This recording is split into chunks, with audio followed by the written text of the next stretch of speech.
নমস্কার বন্ধুরা, আমি সূচনা। আমার চ্যানেল সূচনার দিনলিপিতে আপনাদের সকলকে স্বাগত জানাই। মাখা সন্দেশের সাথে বাঙালির মাখামাখি নেই এমন বাঙালি বিরল। অবিভক্ত ভারতে অধুনা বাংলাদেশের সাতক্ষীরায় এর উৎপত্তিস্থল হলেও বর্তমানে পশ্চিমবঙ্গ জুড়ে প্রায় বেশিরভাগ মিষ্টির দোকানে এই মাখা সন্দেশ পাওয়া যায়। শীতকালে খেজুরের গুড়ের মাখা সন্দেশ খেতে সবচেয়ে বেশি ভালো লাগে। মাখা সন্দেশ বানানোর জন্য 1.5 লিটার ফুল ক্রিম দুধ নিয়েছি। আপনারা যে কোনো ব্র্যান্ডের দুধ নিতে পারেন। নিয়েছি খেজুরের গুড়ের পাটালি 150 গ্রাম, নলেন গুড় 4 টেবিল চামচ আর এলাচ গুঁড়ো। প্রথমে ছানা কাটানোর জন্য একটা বড় পাত্রে দুধটা নিয়ে গ্যাসের ফ্লেমটা অন করে দিলাম। একটা হাতা দিয়ে দুধটা নেড়ে নিতে হবে আর বয়েল আসা পর্যন্ত অপেক্ষা করতে হবে। খেজুরের পাটালি গুড়টা একটা গ্রেটারের সাহায্যে গ্রেট করে নিচ্ছি যাতে গুড়টা ভালোভাবে মিশে যেতে পারে। দুধটায় আস্তে আস্তে বয়েল চলে আসছে। যতক্ষণ না পুরো ফুটে ওঠে ততক্ষণ আস্তে আস্তে হাতা দিয়ে নেড়ে যেতে হবে। ছানা কাটানোর জন্য এখানে 3 টেবিল চামচ ভিনিগার আর 2 টেবিল চামচ প্লেন ওয়াটার দিয়ে একটা মিশ্রণ তৈরি করে নিয়েছি। আপনারা লেবু রস দিয়েও ছানা কাটাতে পারেন। দুধটা ফুল বয়েল চলে এসেছে। গ্যাসের ফ্লেমটা বন্ধ করে দিলাম।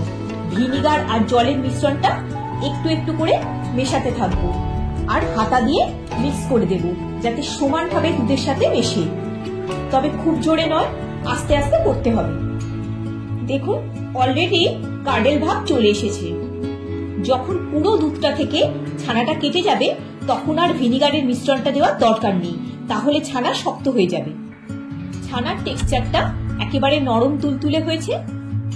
একটা বোলের মধ্যে একটা বড় সাইজের ছাঁকনি নিয়ে তার উপর একটা পরিষ্কার কাপড় রেখে দিলাম।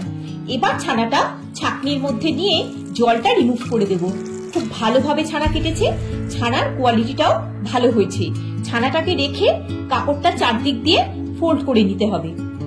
ছানার জলটা আপনারা আটা বা ময়দা মাখা, ডাল বা সবজিতেও ইউজ করতে পারেন, খুবই উপকারী। যেহেতু ভিনিগার দিয়েছি তাই টক ভাবটা যাতে চলে যায় আর ছানার কুকিং প্রসেসটা যাতে বন্ধ হয়ে যায় তার জন্য পরিষ্কার জল দিয়ে ছানাটা ধুয়ে নেব। খুব বেশি ধোয়ার দরকার নেই, ছানার ফ্যাটটা যাতে বেরিয়ে না যায় সেটা দেখতে হবে। আর হালকা হাতে জলটা একটু স্কুইজ করে নেব, তবে খুব ড্রাই করতে হবে না যাতে পনিরের মতো না হয়ে যায়। শুধু এক্সট্রা জলটা রিমুভ করতে হবে। তাই ছাঁকনিটার উপরে এটা কিছুক্ষণ রেখে দেব। দেখুন এক্সট্রা জলটা বেরিয়ে গেছে আর ময়েশ্চারটাও ঠিকঠাক আছে। 1.5 লিটার দুধ থেকে মেজারিং কাপে 1 কাপ মতো ছানা পাওয়া গেছে। এবার একটা বড় থালায় ছানাটা নিয়ে ভালো করে মেখে নেব। ছানাটার দানা দানা ভাবটা একেবারে মেখে মোলায়েম করে নিতে হবে, তবেই মাখা সন্দেশটা খেতে ভালো হবে। হাতের তালুর বনি পাটটা দিয়ে ঘষে ঘষে মেখে নিতে হবে যতক্ষণ না একটা নরম ভাব চলে আসে। ছানাটা মাখতে মাখতে দানা ভাবটা চলে গেছে, একটা মিহি টেক্সচার চলে এসেছে আর একটা তৈলাক্ত ভাবও ফিল করা যাচ্ছে। খুব সুন্দরভাবে মাখা হয়ে গেছে। ছানাটার 4 ভাগে একটা পোর্শন রেখে দেব, পরে অ্যাড করব আর বাকিটা আগে মেশাবো। গ্যাসের ফ্লেমটা অন করে একটা কড়া বসিয়ে দিয়েছি। এবার 1/2 কাপে একটু কম ফোটানো দুধ প্রথমে কড়াতে দিয়ে দিলাম। যেহেতু গুড়টা মেশাবো তাই এই দুধটা দিতে হবে। ডাইরেক্ট ছানার সাথে গুড় মেশালে ছানাটা হার্ড হয়ে যাবে। এবার গুড়টা দিয়ে দিলাম। প্রথমে ভালো করে মিক্স করে নিতে হবে। জানেন অনেক মিষ্টির দোকানে বা অনুষ্ঠান বাড়িতে এই মাখা সন্দেশ খেয়েছি, কোথাও মনের মতো পাইনি। কোথাও জল কাটা তো কোথাও ময়দা মেশানো, ছানা খুঁজেই পাওয়া যায় না। তাই নিজেই মাঝে মাঝে বাড়িতে বানিয়ে নিই। আপনারাও এইভাবে বাড়িতে ট্রাই করতে পারেন। গ্যাসের ফ্লেমটা একদম লোতে রাখতে হবে। দুধের সাথে পাটালি গুড়টা ভালোভাবে মিশে গেছে। এবার 3 ভাগ ছানাটা দিয়ে মেশাতে থাকবো যাতে লাম্প না থাকে। গুড়টা ভালো হলে মাখা সন্দেশের টেস্টও ভালো হয়। সমানে নেড়ে যেতে হবে, না হলে তলায় বসে যেতে পারে। আর ধারগুলোকেও স্প্রেড করে যেতে হবে যাতে সমানভাবে মিশে যায়। টেক্সচারটা একটু ঘন হয়ে আসছে আর ছানাটাও গুড়ের সাথে মিশে গেছে অনেকটাই। এবার দিয়ে দিলাম 1/4 চা চামচ এলাচ গুঁড়ো।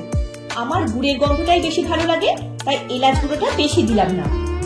বাকি 1 ভাগ ছানা অ্যাড করে দিয়ে 1/4 কাপ লিকুইড দুধ দিয়ে দিলাম। একটু মিক্স করে নিয়ে দিয়ে দিলাম বাকি 1 ভাগ পাটালি গুড়। এবার সবকিছু খুব ভালো করে আগের মতোই মিশিয়ে নিতে হবে। মিষ্টিটা আপনারা নিজেদের স্বাদ মতো দেবেন। পাটালি গুড় আর ছানা খুব ভালোভাবে মিশে গেছে। 4 টেবিল চামচ নলেন গুড়ের থেকে প্রথমে 2 টেবিল চামচ দিয়ে দিচ্ছি। এটা শেষের দিকেই দিতে হবে, তবেই গুড়ের ফ্লেভারটা ধরে থাকবে। এটাও ভালোভাবে মিক্স করে দিলাম। আরো 1 টেবিল চামচ অ্যাড করলাম।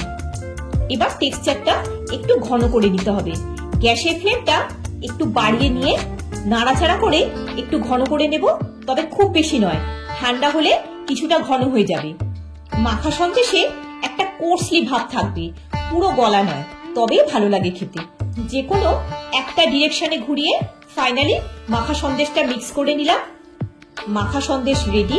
গ্যাসের ফ্লেমটা বন্ধ করে দিলাম। কুকিং প্রসেসটা বন্ধ হওয়া পর্যন্ত এইভাবে আরেকটু নেড়ে দেব। দেখলেন তো কত কম উপকরণ দিয়ে খুব সহজেই বাড়িতে বানিয়ে নেওয়া যায় টেস্টি মাখা সন্দেশ।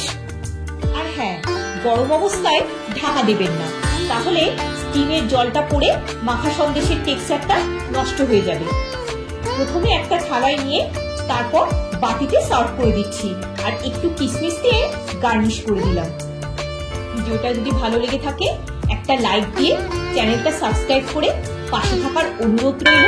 সবাই খুব ভালো থাকবেন, সুস্থ থাকবেন। দেখা হচ্ছে পরের একটি পর্বে। ধন্যবাদ।